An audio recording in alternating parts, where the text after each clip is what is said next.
I have played Honkai Star Rail for the past 330 days, and during this time I've not wished on any standard, limited, starter or weapon event banners. In this video, I showcase my no warps account, see what happens when you don't use any warps until you reach 100,000 Stellar Jades. If you enjoyed the video and want to see more content like this, why not consider dropping a like and a sub, but otherwise.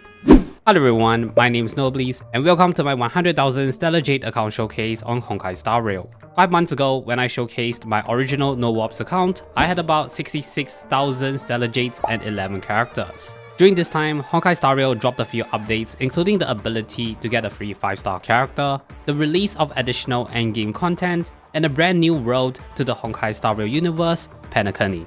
You do not need to watch my previous account showcase, as I'll be going through every single aspect of this account from start to finish, and there will be timestamps at the bottom of this video to guide you through every single aspect of this account, whether it be character builds, progressing through endgame content, or just general tips and tricks I've used to better manage this account. Since this video took a few months to make, I've been playing some other games. One of them was Reverse 1999, and they are the sponsors of this video. Reverse 1999 is a 20th century time travel strategic role-playing game with some of the most unique characters and story I've seen in a video game. The game takes place in a world where humans and arcanists exist. Something catastrophic has happened and the flow of time began shifting backwards by something called the Storm. You, a time traveler, travel back in time to figure out what is causing this irregularity, and it is up to you to stop the storm. During this journey, you'll come across many characters of different eras. Each of these characters I've met always had something unforgettable, whether it's the voice acting having well-defined accent, or by the sheer uniqueness of each character, such as meeting up with an apple named Apple. Reverse 1999 prides itself to having a simple and accessible combat system. The turn-based combat is easy to pick up while having a layer strategy with how and when you combine cards to defeat your enemies. If any of this sounds interesting to you, why not give this game a shot? Reverse 1999 has just dropped their version 1.5 update, and with it, dropped 2 amazing units. Spetodia, a boxer who can deal massive amounts of damage to a single enemy, and Ezra Theodore, an explorer who specializes in buffs and shields to keep their team alive. Reverse 1999 is currently rewarding new and returning players with new content and rewards with their version 1.5 update. So if you're interested, why not click the link in the description to download the game to try it out. New players can gain up to 74 summons and a guaranteed 6-star character in 30 summons. So as you can see, we've got 15 characters. Every single character that you see on this roster was obtainable at one point without the use of warping. I will be noting where I've got everything on this account at the bottom of the screen, just so you know where exactly I've got the character or light code on this account. Starting off the character roster, we've got Fire Trailblazer. One of the greatest of all time for this account, the taunting ability helps to reduce damage taken from other characters, and that little shield that everyone gets really adds up in the endgame content to keep players alive, whether it's the simulated universe or the memory of chaos. Stats wise, he's running a break effect defense build, which you can see over here, or if you want to have a look. He's running the 4-star Lightcone We Are Wildfire to help with the reduction of damage. You get a copy of this by just playing the game, and I've been able to get this to Super Imposition 5 since weekly bosses do drop these Lightcones, and I played Honkai Star Rail long enough to get 5 copies of the same weapon. Traces have been maxed since the last video, no changes since then. I do remember, however, upgrading the skill or talent first, since talent is the upgrade that grants the small shield for everyone, and the skill is the upgrade for Trailblazer to take reduced damage when he does the taunting skill. Relics, he's running 2-piece Sprightly, 2-piece Guard, and 2-piece Knight. He's running effect hit rate for the body, speed for the boots, and break effect for the link roll. I chose to run Fire Trailblaze with 2-piece Sprightly. This part of the set piece allows Fire Trailblazer to guarantee a first turn move. This allows Fire MC to always be able to taunt first before the enemies can act, which allows for a more consistent playthrough when tackling harder content. You could run Fire Trailblazer with 2-piece Belobog, which grants more defense, but from my experience, if the Fire MC is taking that much damage, other characters will not be able to survive that much damage, which by then makes 2-piece Belobog not that helpful. But otherwise, traces are E6, you get E6 by just playing through the game, and that's it for my Fire Trailblazer build. So real quick, before I move on to other characters, I'm just gonna quickly show the Destruction Trailblazer build. So as you can see here, 77110, also even want to have a look. He's running the 5-star Destruction Lightcone they get from the simulated universe. Tracers, he's not that well built since I don't really use him that often. Most likely if I'm using the Trailblazer, he's gonna be the Fire Trailblazer. Relics, he's running 2-piece Rutaliant, 2-piece Musketeer, and 2-piece Champion. We've got HP, Attack, Crit Rate, speed, physical, and energy recharge. But otherwise, E6, you get all 6 by just playing through the game, and that's it for the Destruction Trailblazer build. Moving on, the highly anticipated Doctor ratio that you get from just playing the game in version 1.6. He's got 2.9k the attack, 87,132, pause if you want to have a look. He's running the 5-star Lightcone from the simulated universe. This is probably the best in slot that we've got for no wishing account. If you look over here, we don't have a lot of alternatives. It's just an extra 16% crit rate straight up, and with a bonus ability potentially being able to provide 50% crit rate, this will get him over the 100% crit rate for guaranteed crit damage. Traces, they are maxed. The bonus ability that I was talking about is this one that grants the 50% crit rate. Relics, he's running 4-piece Musketeer and 2-piece Inert South Soto. I don't really have a particular reason as of why I'm running this particular set. I just run it because it's just what I have. It's just a general good set for any DPS or support. Basically anyone that could benefit for extra attack. But otherwise, Eidolon is E0, and that's our Doctor ratio build. Next up is Lynx. She became permanently available from version 1.6 onwards by completing stage 2 of Pure Fiction. Another greatest of all time for the no wishing account, and I backed this up with a 6.9k HP and borderline speed demon Lynx Build. Pause if you want to have a look. She's running the event Lightcone from version 1.5, which grants a HP boost and better skill healing, which complements her really well. Traces are pretty much maxed, no comment on which traces to max first, since the skill, talent, and ultimate are all really helpful to create a stronger Lynx. Relics, she's running 4-piece Passerby and 2-piece Fleet. I choose the main stat based on which substat has the most amount of speed. As long as she gets the most amount of speed from the substat, it doesn't really matter what's the main stat. Lynx was probably the most important character that I've received during my entire playthrough of Honkai Star Rail. She's the reason why I was able to survive Sam and their destructive attacks, and without her, clearing Memory of Chaos would have been borderline impossible. But otherwise, E0, and that's my 6.9k HP borderline speed demon Lynx build. Next up, we have Natasha, OG healer for the no wishing account, running a more aggressive support build. Pause if you want to have a look. She's running the new Pentacony Lightcone, which is extremely helpful for this account, especially when this Lightcone allows you to self-heal without using a skill point.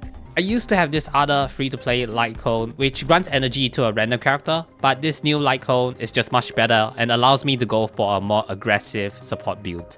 Traces are maxed. Recommend to upgrade the ultimate and skill first before the talent.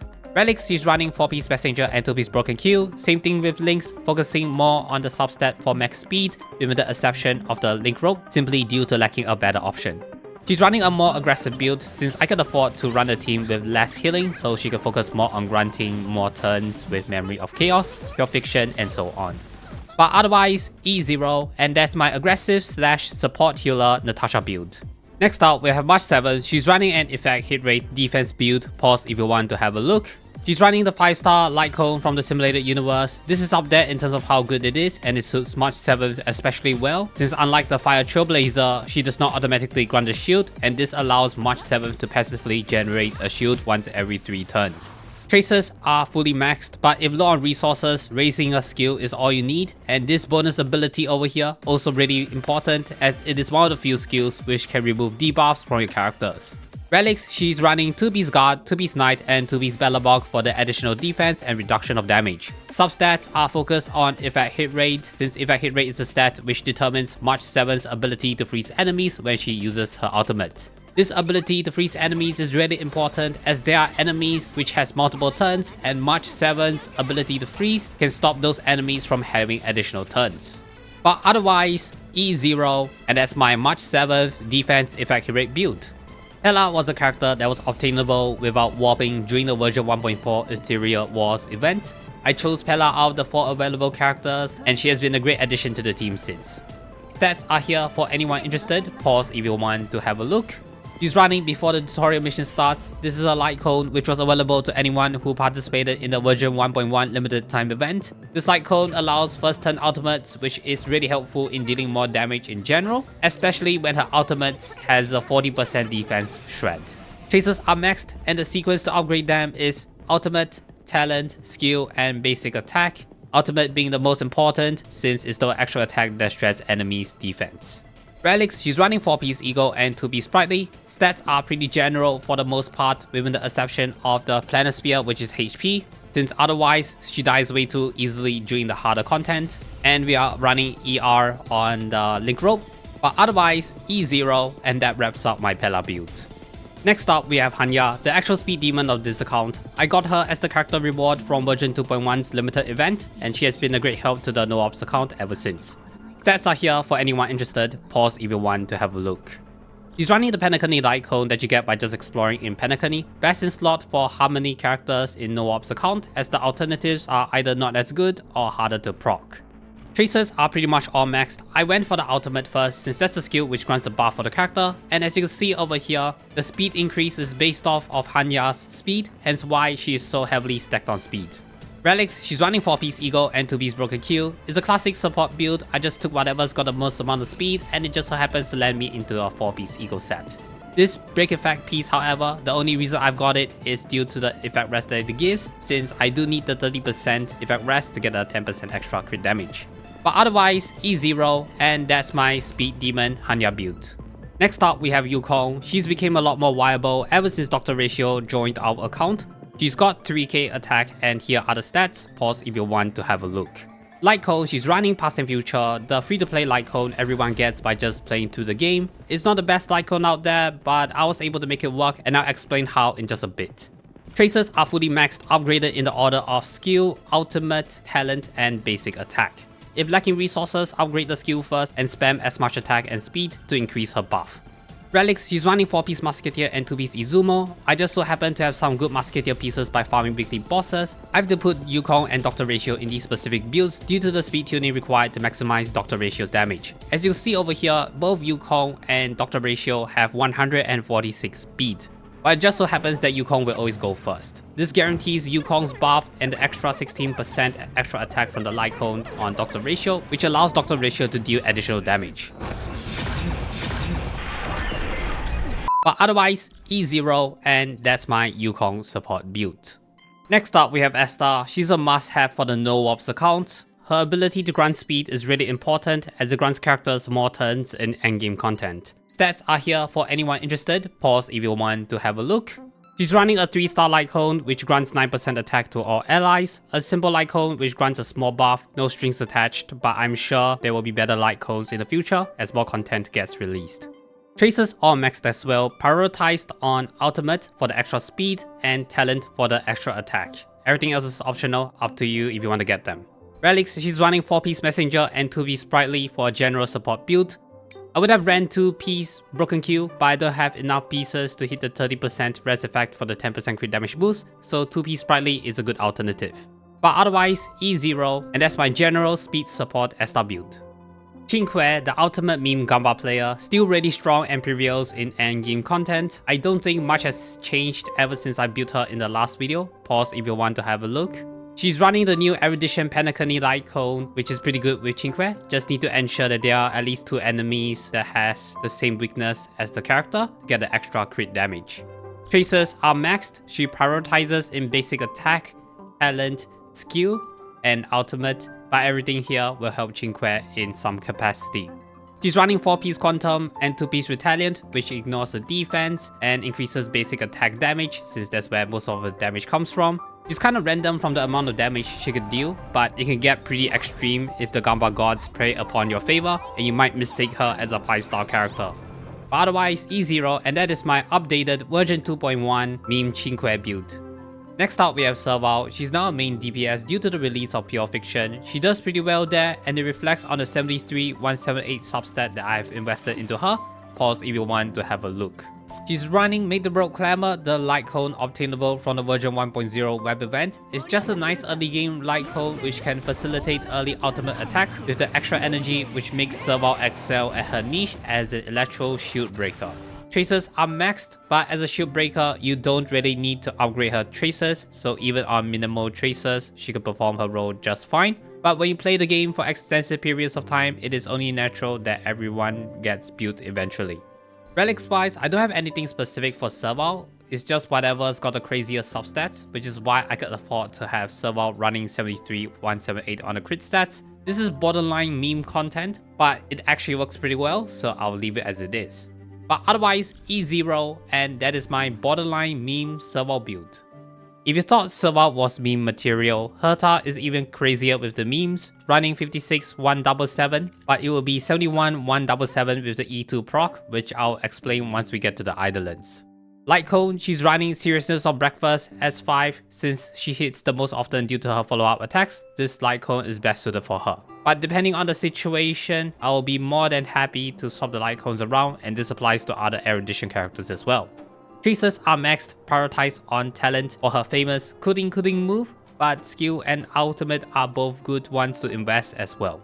Relics, she's running 2-piece Hunter, 2-piece Ash Blazing, and 2-piece Retaliant. It's just what I've got while farming for other characters, and this is the best I could do for now. There is this new set in version 2.1, which grants up to 40% crit damage, but it will be a while before I could make use of this, since it's pretty hard to beat the substats on these 2 pieces. Herta is one of the few characters who has Idolins due to them being rewarded from the simulated universe. All of the Idolins are pretty good, but the most important one is E2, which proccing the talent 5 times will grant plus 15% crit rate. This explains why Herta is running a slightly lower crit rate when compared to Serval, as the E2 helps to make up of this extra crit rate. Started off as a not so important character, but ever since Pure Fiction has been released, Herta is now becomes a worthy investment for the No Wishing account. Sushang is one of those characters who specializes in the niche of spamming turns, which can be quite helpful when it comes to applicating certain buffs. She's decently well built at 73 116, pause if you want to have a look. She's running the new Pentacony Lightcone for the hunt, which suits Sushang quite well as she has the ability to deal multiple hits when it's her turn. Most notably the EQE combo, where she skew ultimate skill for the triple turn to quickly destroy physical shields on enemies. Traces are maxed, no priority on which ones to get, but the talent and this bonus ability right here can affect how fast she gets to attack, which can be quite helpful in tackling endgame content. Relics, she's running 2-piece Musketeer, 2-piece Champion, and 2-piece Retaliant. Once again, it's just random pieces I've got while farming for other sets, and it has served Sushang quite well. The link road might be a bit questionable, but it's just what's got the good substats, and it still works since more energy equals more ultimate attacks, which means more attacks for Sushang. But otherwise, E0, and that's my Sushang build.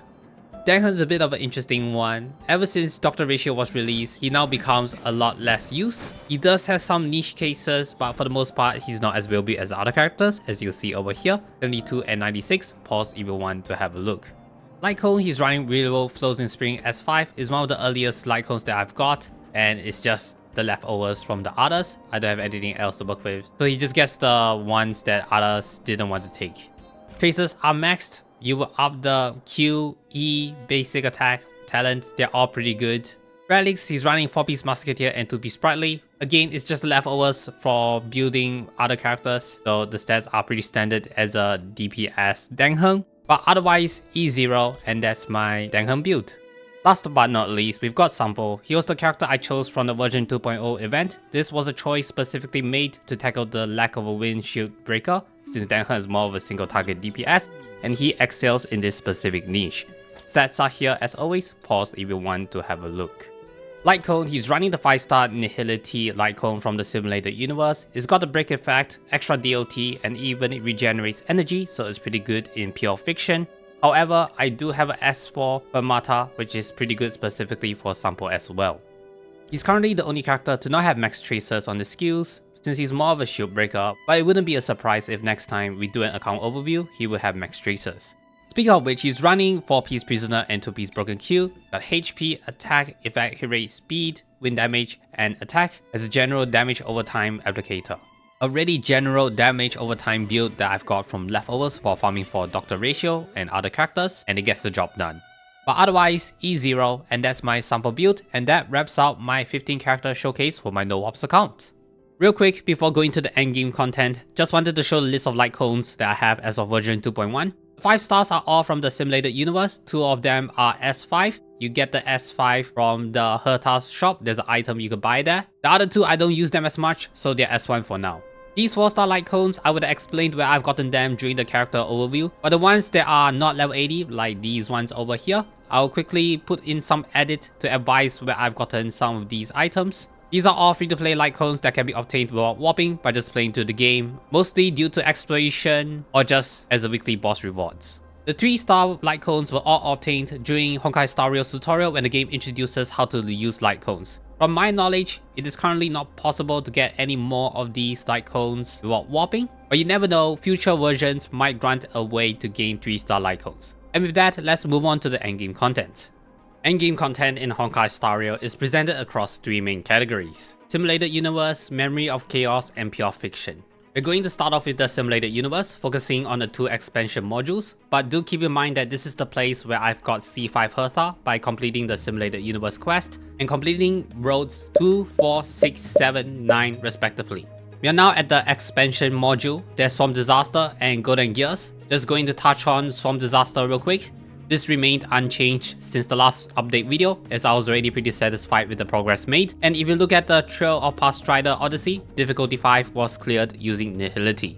Golden Gears was an expansion module released during version 1.6, which introduced a few changes to the simulated universe. Everything here is completed, and this was done using the countdown timer using the Remembrance Path, since it allows the collection of cards without having to worry about the countdown timer. I used this strategy to clear Golds and Gears from difficulty 1 all the way to Conundrum 12, as you can see over here. The premises of this strategy is to get the relevant disassociation buffs, where you get this 3-star disassociation card when attacking frozen enemies, and getting this 2-star buff which removes disassociation while frozen. This allows your characters to deal a lot of damage while your characters being well built, and all you need to do is to keep your team alive long enough for these buffs to do the damage for you. A more in-depth video covering the strategy can be found in the description of this video, made by a content creator named ZMM. Next up is the Forgotten Hall. This is where the hardest content in Honkai Star Rail resides, but as you can see here, I've been able to consistently get 33 stars over the last few challenges, even with just free-to-play characters. When tackling Memory of Chaos, I often gear the teams towards whatever triggers the floor buff, not necessarily the weakness of particular units. An example will be a floor 12 attempt involving Trotters, where defeating Trotters afflicts enemies with damage over time debuffs. The focus here was having Sushang defeat the Trotters while everyone else stay alive long enough for the buff to defeat the enemies. On screen are the teams used for the 2 most recent Forgotten Hall challenges from floors 7 to 12. These are not indicative of best teams to get max stars, but more of a stable team comp being able to get at least 30 to 33 stars in the Memory of Chaos. Another update from last video, I was able to get the final star on the Xiangzhou Luofu. Since we now have 2 healers on this account, I was able to focus more on dealing damage. Team 1 having Serval and Herta as the main DPS, with Hanya and Lynx as support, and second half running a Doctor Ratio team where Pela and Yukong support Doctor Ratio with defense strat and extra crit damage for him to deal crazy damage. Overall, with the new characters provided during version 1.6 and Hanya joining this team in version 2.1, it is of no surprise that we have made significant progress even on the Memory of Chaos. Last but not least, we've got Pure Fiction. This is the place where you face off against waves of enemies to get as many points as possible. AoE characters such as Herta excels here, and it's nice to be able to use different types of characters rather than just spamming Doctor Ratio to clear everything. The performance of each Pure Fiction is dictated by the buff provided in the form of Whimsicality. I do shift my team comps around this buff rather than directly on the enemy weakness, but it's more of a balancing act to get the right team comps. I do like how each star actually matters here, as rewards are tiered by each star rather than the 3-star gap you get in the Memory of Chaos. It makes this game more worthy to grind and encourages additional playtime. But otherwise, here are the team comps for this Pure Fiction, pause if you want to have a look. We are now going to discuss various tips and tricks I've used to get this account to where it is today. Do note that these tips are not limited to just NoWarp's account, anyone could find these tips helpful. The first tip is to focus on 2 characters early on in the game, 1 healer and 1 main damage dealer. The 2 characters which suited this task were Denheng and Natasha. Once your team has a damage dealer and a healer ready to go, the other 2 characters in your team should be swapped around depending on the enemies. They don't have to be well built, as their goals are to simply break enemies' shield to keep a team alive. The second tip is to get an understanding of how enemies work in this game. This can range from reading the icons on top of enemies' head for their elemental weakness, to going into their character menus during combat to understand enemies' buff.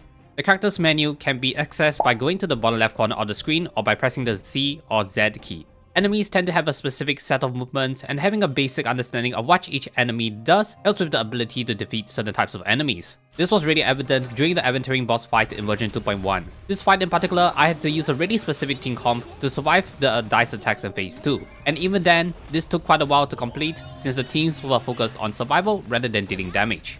The third tip is to use the available shops in Honkai Star Rail. There is a good amount of resources which can be obtained by just playing the game, and some of the items you get are nothing to sneeze at. You can get anywhere between additional resources to free Lightcones to even free self-modeling resins, which are critically important in progressing to late and end game. This also brings me to my fourth and final tip: don't be afraid to use rare items, but don't over-rely on them as well. Sometimes you might need to use rare items to improve your characters, and self-modeling resins are a great example of this. Self-modeling resins are items which allows you to create a relic with a specific stat in your desired relic set. If used correctly, self-modeling resin can be extremely helpful in getting yourself through some of the toughest grinds when it comes to relic farming. March 7's energy recharge piece was made using the self-modeling resin instead of being farmed to the simulated universe. As March 7th was missing this one piece from the Pela box set, I used the self-modeling resin so that I could completely negate farming from the simulated universe and focus my attention at improving other characters.